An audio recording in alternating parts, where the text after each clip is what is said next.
जय हिंद साथियों, welcome to my YouTube channel. Bihar police मद्य निषेध के लाइव प्रैक्टिस सेट में आप सभी का स्वागत है। आप सभी जानते हैं कि 10 बजे से हम लोग बिहार पुलिस और बिहार मद्य निषेध के लिए लगातार प्रैक्टिस सेट करते हैं और एग्ज़ाम से पहले प्रैक्टिस सेट लगाना आप सभी के लिए बहुत ही महत्वपूर्ण होता है, ताकि एक अनुमान चल जाए कि कितने प्रश्न में कितना सही हो पाएगा और कितना गलत हो पाएगा। आखिर गलत हो रहा है तो उसका कारण क्या है, यानी आपकी पढ़ाई तब अच्छा से नहीं हुआ है। तो इस बातों का पता चलता है और मेहनत कर होने पर और पढ़ने पर इच्छा जाहिर होती है। गलती होगा, गलती होने के बाद आप कहिएगा कि गलत हो रहा है, हमें पढ़ना चाहिए, और आप पढ़ने में मन लगाइएगा। इसलिए प्रैक्टिस सेट आप सभी डेली लगाइएगा। और 10 बजे से तो हम आपका क्लास करबे करते हैं और शाम के 6 बजे भी आपका क्लास होगा। तो सभी लोग लाइव क्लास से जुड़ गए और सभी लोग लाइव चैट में अपना अपना सही आंसर कमेंट करेंगे। देखिए, आज का पहला प्रश्न है कि सौरमंडल का सबसे बड़ा ग्रह कौन सा है। फटाफट इस प्रश्न का सही जवाब बताइए कि सौरमंडल का सबसे बड़ा ग्रह कौन सा है। तो देखिए, अगर आप बृहस्पति बता रहे हैं तो आपका बिल्कुल राइट आंसर है। सौरमंडल का सबसे बड़ा ग्रह बृहस्पति होता है। तो एक का जितने लोग भी ऑप्शन सी बता रहे हैं उनका बिल्कुल करेक्ट आंसर है। नेक्स्ट प्रश्न का सही जवाब बताइएगा, विटामिन ई का रासायनिक नाम क्या है। फटाफट सही जवाब बताइए कि विटामिन ई का रासायनिक नाम क्या है। I am waiting for your answer. Vitamin E का रासायनिक नाम क्या है। तो देखिए, जिस प्रश्न में डाउट हो उसमें ऑप्शन से देखेंगे। तो रेटिनॉल आप सभी जानते हैं विटामिन ए का रासायनिक नाम है। थायमीन विटामिन बी का रासायनिक नाम है। तो ए और सी तो होगा नहीं। तो अब 2 ऑप्शन बचा, दोनों में से कौन सा सही है फटाफट बताइए। कैल्सीफेरॉल, कैल्सीफेरॉल डी है। विटामिन डी का रासायनिक नाम कैल्सीफेरॉल होता है। और इस प्रश्न का सही जवाब जो हो जाएगा टोकोफेरॉल, यानी ऑप्शन बी हो जाएगा। विटामिन ई का रासायनिक नाम क्या है, तो टोकोफेरॉल है, यानी ऑप्शन बी अगर आप बता रहे हैं तो आपका बिल्कुल सही जवाब है। नेक्स्ट प्रश्न का सही जवाब बताइएगा कि ऋग्वेद में सूक्तों की संख्या कितनी है। I am waiting for your answer. Rigveda में सूक्तों की संख्या कितनी है, जल्दी से छाप दीजिए कि ऋग्वेद में सूक्तों की संख्या कितनी है। तो देखिए, 3 का अगर आप ऑप्शन बी 1028 बता रहे हैं तो आपका बिल्कुल राइट आंसर है। ऋग्वेद में सूक्तों की संख्या कितनी है, तो 1028 है, यानी 3 का ऑप्शन बी इस प्रश्न का सही जवाब हो जाएगा। नेक्स्ट प्रश्न का सही जवाब बताइए कि अंतर्राष्ट्रीय दिनांक रेखा कहाँ से गुजरती है। फटाफट इस प्रश्न का सही जवाब बताइएगा कि अंतर्राष्ट्रीय दिनांक रेखा कहाँ से गुजरती है। देखिए, 4 का अगर आप ऑप्शन है प्रशांत महासागर बता रहे हैं तो आपका बिल्कुल सही जवाब है। अंतर्राष्ट्रीय दिनांक रेखा जो है प्रशांत महासागर से होकर गुजरती है। तो 4 का ऑप्शन है इस प्रश्न का सही जवाब हो जाएगा। नेक्स्ट प्रश्न 5 नंबर है कि नेपाल की संसद को किस नाम से जाना जाता है। फटाफट सही जवाब बताइएगा कि नेपाल की संसद को किस नाम से जाना जाता है। जल्दी से बताइए कि नेपाल की संसद को किस नाम से जाना जाता है। देखिए, 5 का अगर आप ऑप्शन सी राष्ट्रीय पंचायत बता रहे हैं तो आपका बिल्कुल राइट आंसर है। नेपाल की संसद को किस नाम से जाना जाता है, तो राष्ट्रीय पंचायत के नाम से जाना जाता है। तो 5 का अगर आप ऑप्शन सी बता रहे हैं तो आपका बिल्कुल सही जवाब हो जाएगा। संसद भारत के संसद का नाम है और जातीय संसद बांग्लादेश का संसद का नाम है। नेशनल असेंबली किस देश का संसद का नाम है, आप हमें कमेंट बॉक्स में ज़रूर बताइएगा। नेक्स्ट प्रश्न 6 नंबर देखिए कि विश्व कप क्रिकेट की शुरुआत किस वर्ष हुई। फटाफट इस प्रश्न का सही जवाब बताइएगा कि विश्व कप क्रिकेट की शुरुआत किस वर्ष हुई। देखिए, 6 का अगर आप ऑप्शन डी 1975 बता रहे हैं तो आपका बिल्कुल राइट आंसर है। विश्व कप क्रिकेट की शुरुआत 1975 में हुई।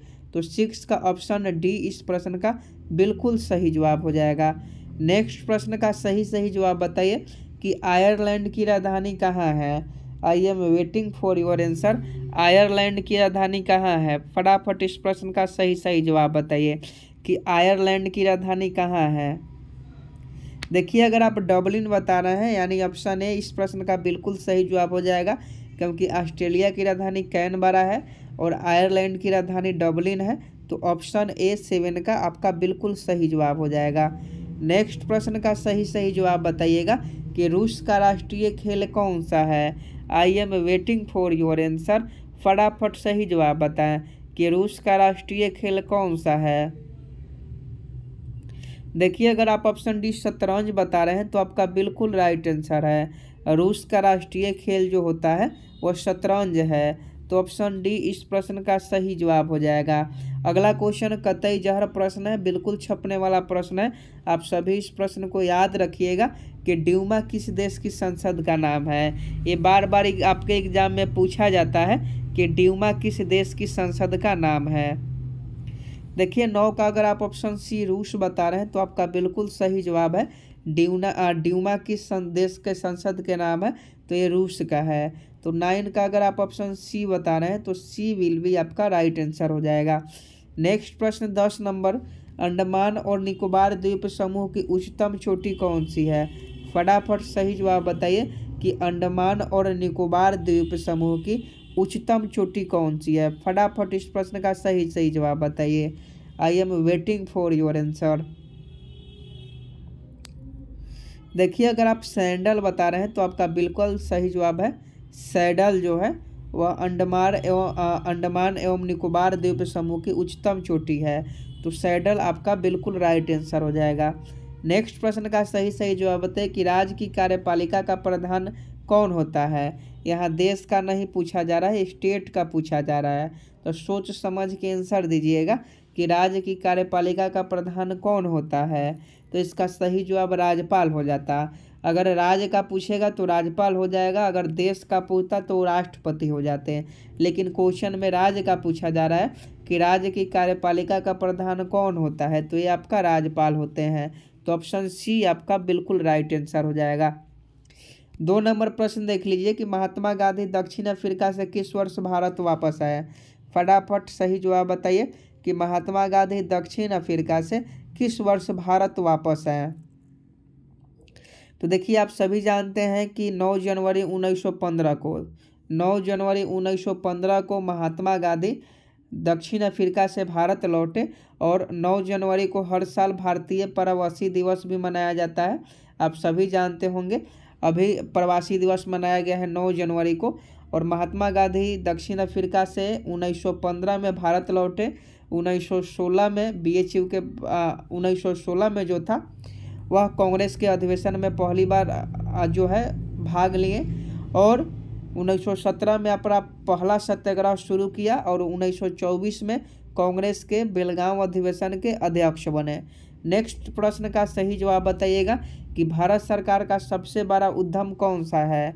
फटाफट सही जवाब बताइएगा। आई am waiting for your answer.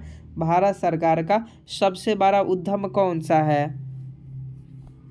तो ये आपका रेलवे है। भारत सरकार का सबसे बड़ा उद्यम रेलवे है। तो 13 का ऑप्शन है सही जवाब हो जाएगा। नेक्स्ट प्रश्न का सही जवाब बताइए 14 नंबर कि तंबाकू निषेध दिवस किस तिथि को मनाया जाता है।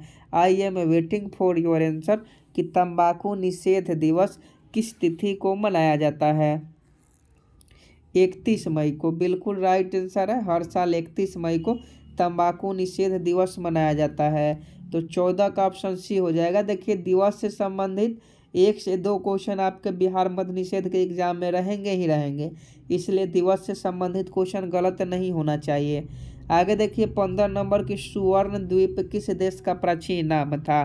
फटाफट सही जवाब बताइए कि सुवर्ण द्वीप किस देश का प्राचीन नाम था। तो ये आपका जावा का प्राचीन नाम सुवर्ण द्वीप था। तो ऑप्शन बी इस प्रश्न का सही जवाब हो जाएगा। देखिए PDF आपको टेलीग्राम पर मिल जाएगा, तो टेलीग्राम पर से PDF लेना चाहते हैं तो आप टेलीग्राम से ज्वाइन हो जाइएगा। लिंक वीडियो के डिस्क्रिप्शन में दिया गया है। डेली आपको क्लास का PDF मिल जाता है, तो PDF लेना भी आपके लिए बहुत ज़रूरी होता है। अगला प्रश्न का सही जवाब बताइए 16 का कि कोपा अमेरिका का संबंध किस खेल से है। कोपा अमेरिका तो देखिए इसका जो संबंध है वो फुटबॉल से है, तो ऑप्शन सी इसका सही जवाब हो जाएगा। नेक्स्ट क्वेश्चन पूछा जाता है कि यूएसए की संसद का नाम क्या है। आप सभी कमेंट बॉक्स में कमेंट कीजिए कि संयुक्त राज्य अमेरिका की संसद का क्या नाम है। I am waiting for your answer. देखिए 17 का अगर आप ऑप्शन ए कांग्रेस बता रहे हैं तो आपका बिल्कुल राइट आंसर है। संयुक्त राज्य अमेरिका की संसद का नाम कांग्रेस है। नेक्स्ट प्रश्न का सही जवाब बताइएगा कि विद्युत चुंबक किसका बना होता है। साइंस का क्वेश्चन है और बहुत बार ये आपको करवाया है और इम्पोर्टेंट भी है, बिल्कुल छपने वाला है कि विद्युत का चुंबक किसका बना होता है। तो देखिए विद्युत चुंबक जो होता है वो आपका नॉर्म लोहा के बनाए जाते हैं, नॉर्म लोहा के बने हुए होते हैं विद्युत चुंबक। तो इसका सही जवाब ऑप्शन बी हो जाएगा। 19 का सही जवाब बताइए कि वेदा किस देश की प्रमुख जनजाति है। फटाफट सही जवाब बताएंगे कि वेदा किस देश की प्रमुख जनजाति है। वेदा किस देश की प्रमुख जनजाति है, तो ये श्रीलंका की है। अगर आप ऑप्शन डी बता रहे हैं श्रीलंका, तो आपका बिल्कुल सही जवाब है। नेक्स्ट प्रश्न देख लीजिए कि टेबल टेनिस किस देश का राष्ट्रीय खेल है। I am waiting for your answer. फटाफट सही जवाब बताइए कि टेबल टेनिस किस देश का राष्ट्रीय खेल है। सभी लोग लाइव चैट में कमेंट करेंगे। तो देखिए ऑप्शन बी अगर आप चीन बता रहे हैं तो आपका बिल्कुल सही जवाब हो जाएगा। टेबल टेनिस किस देश का राष्ट्रीय खेल है, तो चीन देश का है। नेक्स्ट प्रश्न देख लीजिए, अशोक द्वितीय के नाम से किसे जाना जाता है। फटाफट सही जवाब बताइए कि अशोक द्वितीय के नाम से किसे जाना जाता है। तो देखिए अशोक द्वितीय के नाम से कनिष्क को जाना जाता है, तो ऑप्शन ए बिल्कुल आपका सही जवाब हो जाएगा। अशोक द्वितीय के नाम से किसे जाना जाता है, तो कनिष्क को जाना जाता है। आगे देखिए 22 नंबर क्वेश्चन की छत्रपति शिवाजी का माता का नाम क्या था। फटाफट सही जवाब बताइए कि छत्रपति शिवाजी की माता का नाम क्या था। तो 22 का ऑप्शन बी जीजाबाई बता रहे हैं, तो आपका बिल्कुल सही जवाब है। छत्रपति शिवाजी की माता का नाम जीजाबाई था। नेक्स्ट प्रश्न का सही जवाब बताइए कि संविधान के 8वीं अनुसूची में भाषाओं की कुल संख्या कितनी है। फटाफट सही जवाब बताएं कि संविधान के 8वीं अनुसूची में भाषाओं की कुल संख्या कितनी है। तो संविधान के 8वीं अनुसूची में 22 भाषाओं का उल्लेख किया गया है, तो 23 का ऑप्शन डी सही जवाब हो जाएगा। नेक्स्ट प्रश्न देख लीजिए और सही जवाब बताइए कि पर्यटन दिवस किस तिथि को मनाया जाता है। पर्यटन दिवस किस तिथि को मनाया जाता है। देखिए अगर आप ऑप्शन सी 27 सितंबर बता रहे हैं तो आपका बिल्कुल राइट आंसर है। हर साल पर्यटन दिवस 27 सितंबर को मनाया जाता है। आगे देखिए कि लेंस की क्षमता को किस यंत्र से मापा जाता है। इंटर में पढ़ना है लेंस, अवतल लेंस, उत्तल लेंस, ये सभी इंटर में पढ़ना है। तो फटाफट बताइए कि लेंस की क्षमता को किस यंत्र से मापा जाता है। तो डायोप्टर से मापा जाता है। डायोप्टर इस प्रश्न का बिल्कुल राइट आंसर हो जाएगा। लेंस की क्षमता को किस यंत्र से मापा जाता है, डायोप्टर से मापा जाता है। नेक्स्ट प्रश्न का सही जवाब बताइए कि रेड इंडियन कहाँ की प्रमुख जनजाति है। रेड इंडियन कहाँ की प्रमुख जनजाति है। तो ये आपका उत्तरी अमेरिका का जो प्रजाति है वो रेड इंडियन है। तो ऑप्शन डी इस प्रश्न का सही जवाब हो जाएगा। बैडमिंटन किस देश का राष्ट्रीय खेल है। फटाफट बताइएगा कि बैडमिंटन किस देश का राष्ट्रीय खेल है। देखिए अगर आप इंडोनेशिया बता रहे हैं तो आपका बिल्कुल राइट आंसर है। बैडमिंटन जो है वह इंडोनेशिया देश का खेल है। नेक्स्ट प्रश्न का सही जवाब बताइए कि वर्तमान में थोक मूल्य सूचकांक का आधार वर्ष है। वर्तमान में थोक मूल्य सूचकांक का आधार वर्ष क्या है। तो इसका सही जवाब 2011-12 हो जाएगा। वर्तमान में थोक मूल्य सूचकांक का जो आधार वर्ष है वह 11-12 है। नेक्स्ट प्रश्न का सही जवाब बताइए कि 3 संगीतज्ञ यानी 3 म्यूजिशियन किसकी प्रसिद्ध पेंटिंग है। Three musician. थ्री म्यूजिशियन एक पेंटिंग है, किसकी है?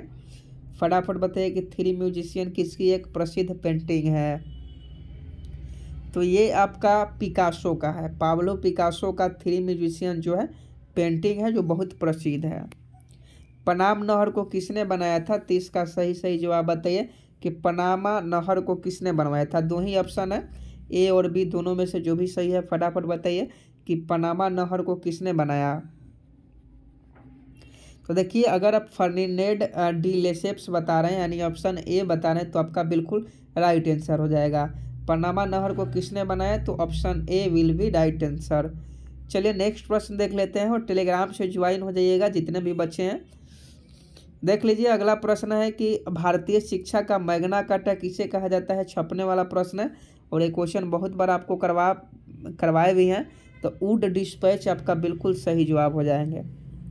भारतीय शिक्षा का मैग्ना कार्टा वुड डिस्पैच को कहा जाता है। बीजिंग का प्राचीन नाम क्या था? 35 का सही जवाब बताइए। बीजिंग का प्राचीन नाम क्या था? तो बीजिंग का प्राचीन नाम पीकिंग था। पीकिंग इस प्रश्न का आपका बिल्कुल राइट आंसर हो जाएगा। बीजिंग का प्राचीन नाम क्या था? पीकिंग था। नेक्स्ट प्रश्न का सही जवाब बताइए कि माओरी किस देश की प्रमुख जनजाति है? माओरी किस देश की प्रमुख जनजाति है? जनजाति से भी संबंधित एक दो क्वेश्चन पूछे जाते हैं, इसलिए याद रखिएगा। तो यह न्यूजीलैंड में पाई जाती है। माओरी जनजाति जो है न्यूजीलैंड में पाई जाती है। तो ऑप्शन ए इस प्रश्न का बिल्कुल राइट आंसर हो जाएगा। शैवालों का अध्ययन क्या कहलाता है? बिल्कुल छपने वाला प्रश्न है और आप लोग याद रखिएगा कि शैवालों का अध्ययन क्या कहलाता है। तो इसे फाइकोलॉजी के नाम से जाना जाता है।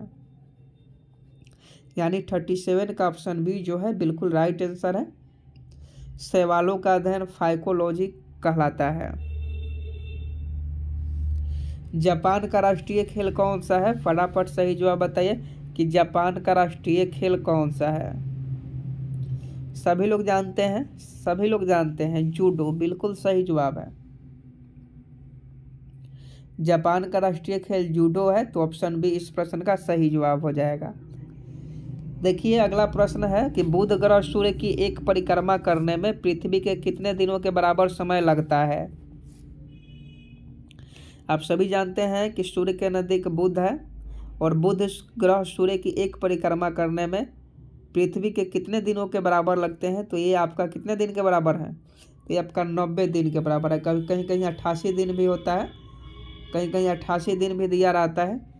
तो इसका सही जवाब ऑप्शन सी 90 दिन हो जाएगा।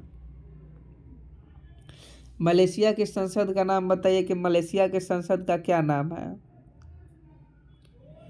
फटाफट बताइए कि मलेशिया की संसद का क्या नाम है? तो ऑप्शन है दीवान निगारा बता रहे हैं, तो आपका बिल्कुल राइट आंसर है। मलेशिया का संसद का नाम दीवान निगारा है। आगे देखिए, एक एस्किमो किस क्षेत्र की प्रमुख जनजाति है? एस्किमो किस क्षेत्र की प्रमुख जनजाति है? देखिए, कनाडा का बिल्कुल राइट आंसर है। ईरान का प्राचीन नाम क्या था? फटाफट बताइए कि ईरान का प्राचीन नाम क्या था? तो पर्सिया था। ईरान का जो प्राचीन नाम था वो पहले पर्सिया था। जर्मनी के संसद को किस नाम से जाना जाता है? छपने वाला प्रश्न है, याद रखिएगा कि जर्मनी के संसद को किस नाम से जाना जाता है। देखिए, अगर आप ऑप्शन सी बुंड स्टेग के नाम से बता रहे हैं तो आपका बिल्कुल ऑप्शन सी सही जवाब है। पिग्मीज किस क्षेत्र की प्रमुख जनजाति है? फटाफट बताइएगा कि पिग्मीज किस क्षेत्र की प्रमुख जनजाति है? तो यह कांगो बेसिन, पिग्मीज जो है वह कांगो बेसिन क्षेत्र की प्रमुख जनजाति है। तो ऑप्शन ए सही जवाब हो जाएगा। आज का लास्ट प्रश्न है और ये होमवर्क का क्वेश्चन है, सभी लोग होमवर्क में करके आएंगे कि तीरंदाजी किस देश का राष्ट्रीय खेल है। ये होमवर्क का क्वेश्चन है कि तीरंदाजी किस देश का राष्ट्रीय खेल है। सभी लोग इस प्रश्न का सही जवाब कमेंट बॉक्स में बताएंगे। अभी तक हम लोगों ने 45 क्वेश्चन किया। उम्मीद है कि 45 में से आपका कम से कम तो 40 सही हुआ होगा।